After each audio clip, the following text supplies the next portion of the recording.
Hello po, Mrs. Kurimo. Magpapacheck up po ba kayo? Magpapamassage po siguro ako. So, na siguro to eh. Siyempre, ospital to. Magpapacheck up.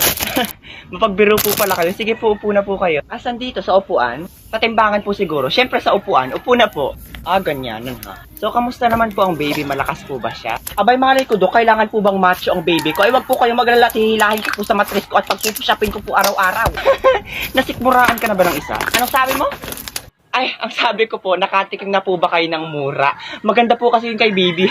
Nung gigigil ako dito. So, okay na po, Mrs. Kurimao. Pero pwede rin po ba namin kayo makuhaan ng dugo? Gagawa lang po kami examine. Siya, bilisan mo. So, ito daw po ba ang litid sa kamay? Siguro sa paa yan. Ang tanga nito. Talaga, malaasa po pala kayo. Apat ang paa, walang kamay. Ayan, okay na po. Pwede na po kayong malis.